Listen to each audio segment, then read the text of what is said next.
Hi everyone, welcome back to my channel.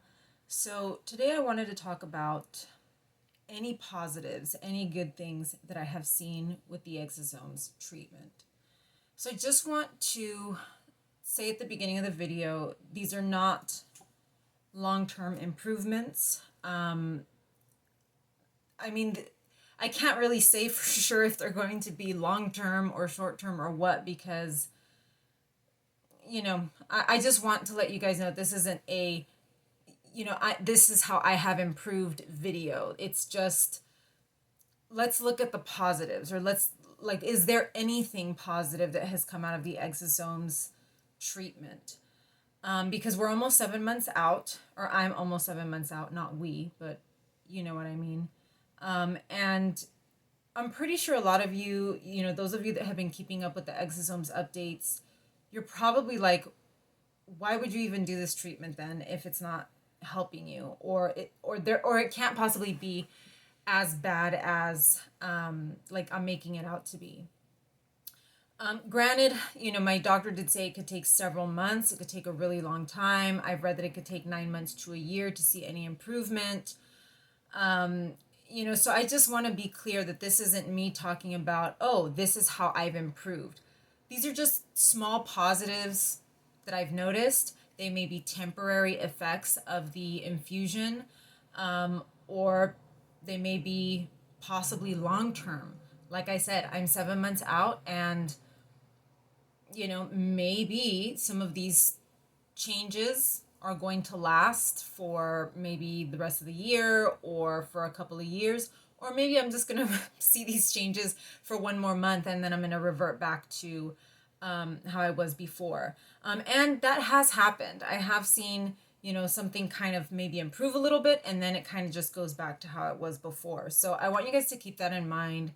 Don't base, your decision to do this treatment on this video. I'm just doing this to kind of maybe do something a little bit more positive, because I feel like a lot of the updates that I've been giving have been full of a lot of negativity, I guess, or just a lot of doom and gloom. And I really can't, I really can't come to a definitive conclusion yet, because it can take up to a year. And my doctor did verify this with me. She said, yes, it can take a very long time. Everybody is different. Your situation is going to be different than someone else that has different symptoms or that has been sick for maybe more or less time than you. So just take all this with a grain of salt. I'm trying to, be positive here. And I'm also, I guess, for my own sake, trying to look at the brighter side of this, because, I spent a lot of money on it. And let me tell you, I'm feeling a bit dumb at this point.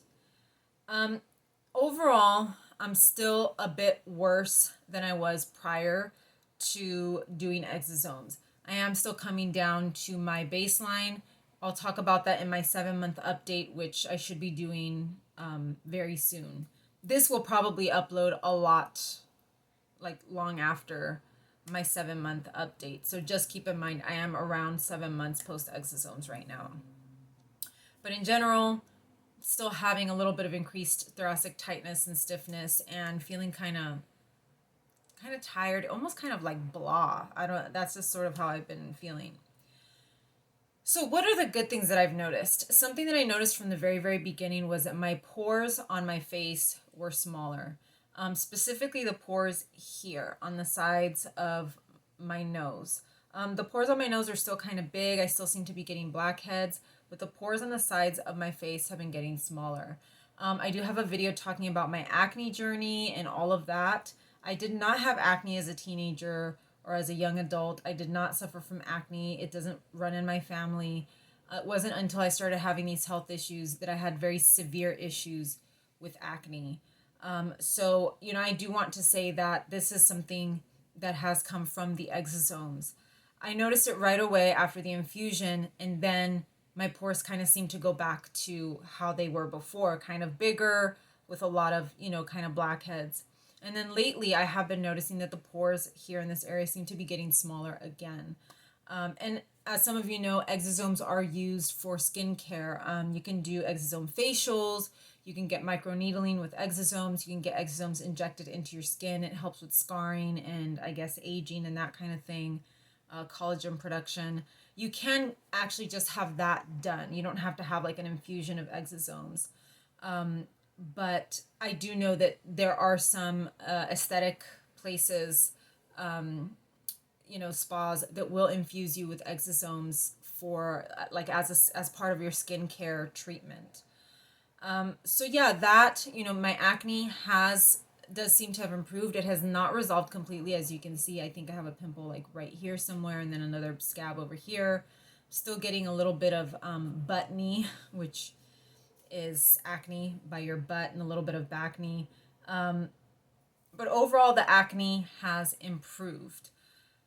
It did improve with the IVIG. It appears to be improving even more with the exosomes, at least right now.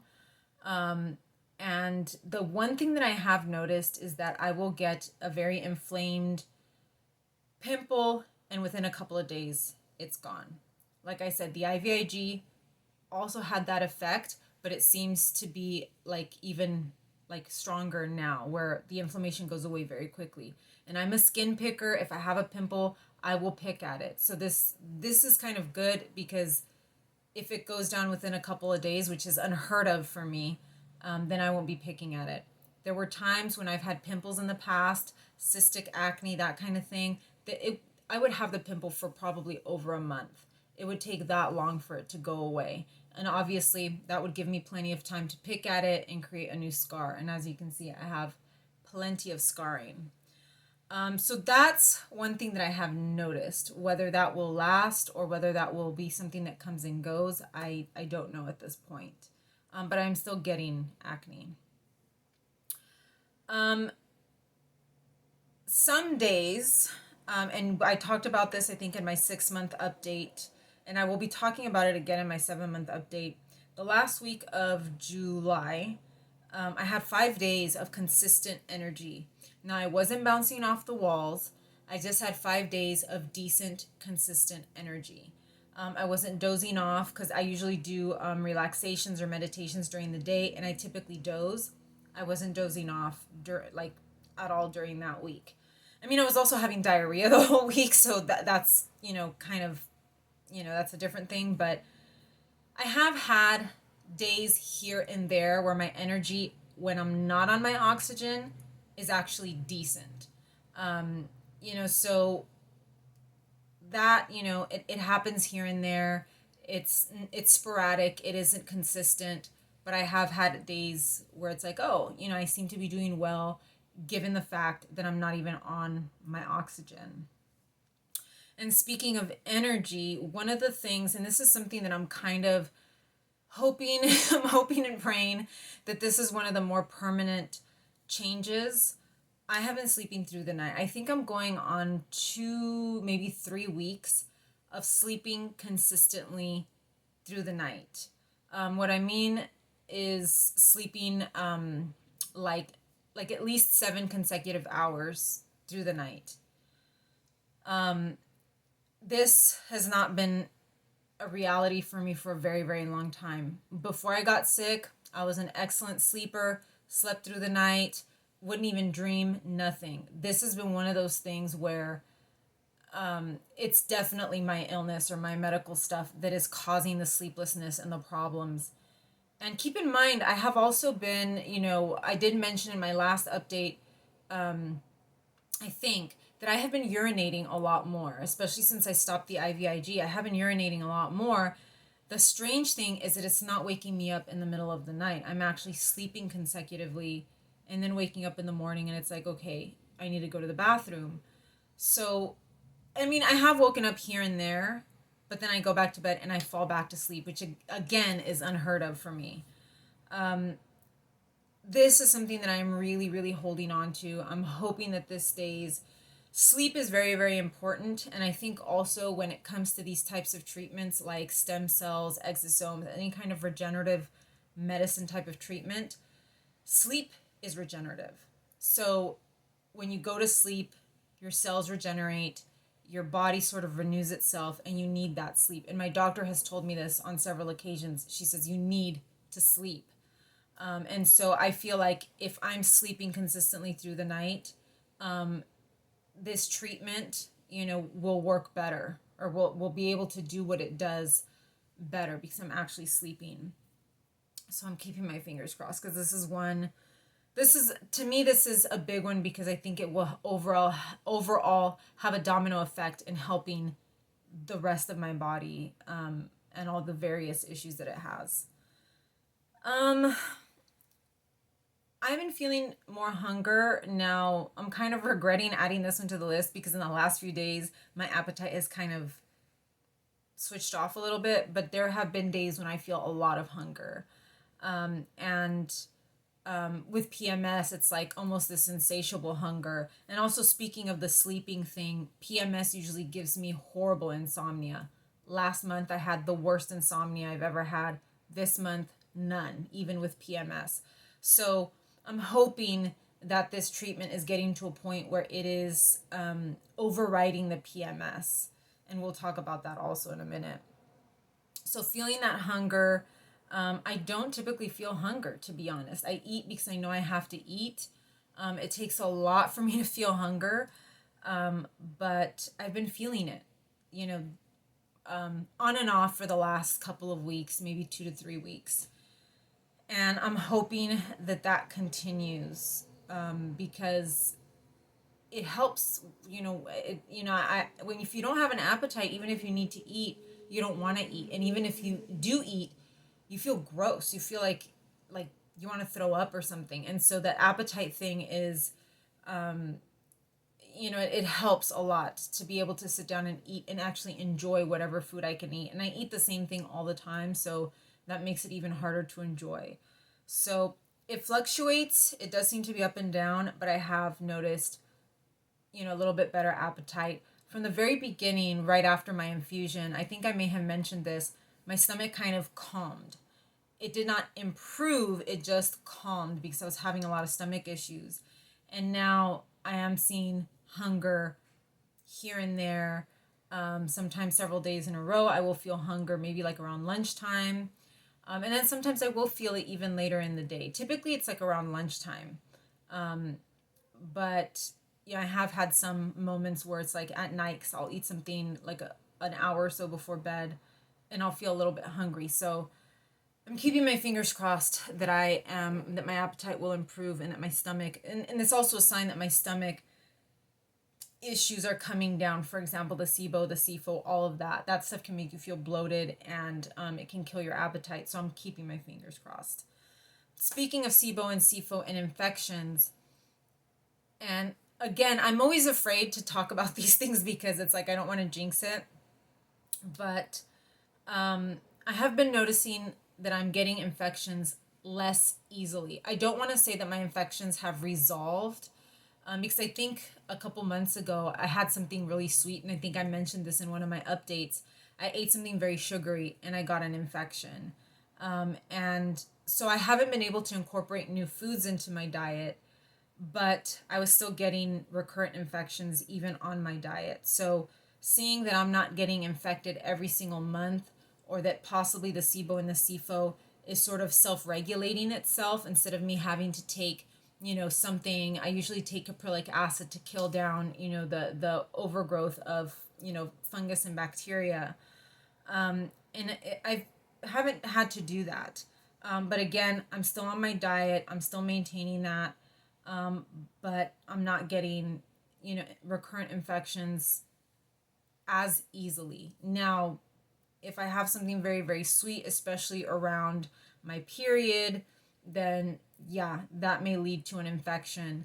And, so obviously I can probably still provoke it, but on its own, if I'm maintaining my diet and all of that, it seems that it's a little bit more in control. I'm hoping that that continues to be the case going forward, and then eventually I'll be able to incorporate more foods and still not suffer from recurrent infections. And my sed rate, I believe my sed rate was in range last time, and I just did blood work, so I should be able to let you guys know sometime soon whether a sed rate is something on a blood test that tells you whether you have an acute infection. So if that continues to be in range, then it's showing me that infections are acute infections are under control. Obviously, one of the positives is not having to do IVIG. If I continue to go in this direction where my muscle stiffness is coming back down to my baseline being where it was at with my IVIG prior to doing the exosomes, that would be great, because that means that the exosomes accomplished what the IVIG had accomplished. And so therefore I don't have to be doing injections weekly. And I mean, that would be nice, right? It doesn't mean that I'm better. It doesn't mean that my hope was to improve beyond what the IVIG did, to go, say the IVIG got me 35%. Hopefully the exosomes could get me like 60% or 75%, something like that.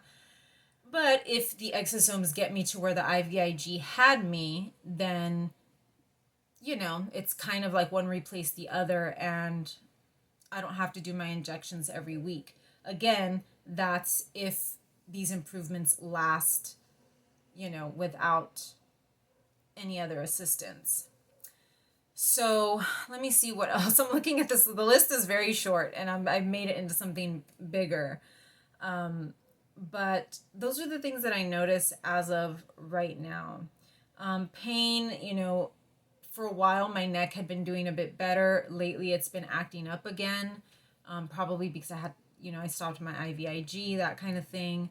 My energy seems to fluctuate. I've been kind of blah this week, but these are little things, and I'm hoping that these things are sort of like a foreshadowing of good things to come.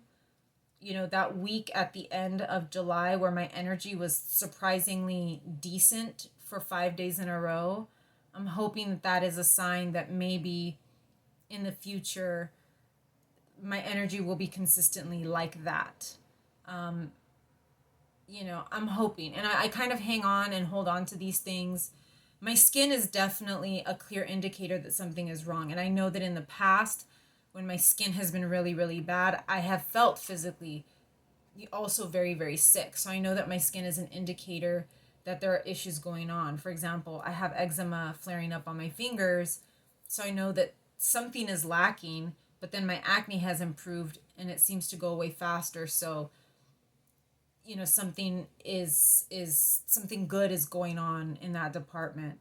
So if you were curious if anything good was coming of this treatment, these are the little things that I've noticed. There might be some things that I'm overlooking because it's been overwhelming. A lot of the negatives have been very overwhelming, and sometimes that tends to cloud our judgment or the way that we feel about something. We tend to focus on the negatives more than the positives. But, I look at these things and I go, hey, maybe this is a good thing, right? Or maybe for those of you that are just looking maybe to improve your skin, you're having issues with your skin, or you have really bad eczema or maybe even psoriasis or something, maybe this could be, something that you could look into, because you have one issue, one very targeted issue. And I kind of feel like this treatment might be easier, it might be more effective for someone that has a specific issue. For example, really bad eczema or psoriasis, or just one specific thing, not a multi-system disease, which is something that I have. So I don't know, this might help somebody, and somebody might think, oh, I want to have smaller pores, or, I have, I've been breaking out a lot, and, maybe exosomes are the way to go if you don't want to use those other, because there's some very harsh topical drugs that that they prescribe for acne, and they have really bad side effects, so this might be the treatment for you. So anyways, that's what I've got for you guys today. Please like and subscribe, and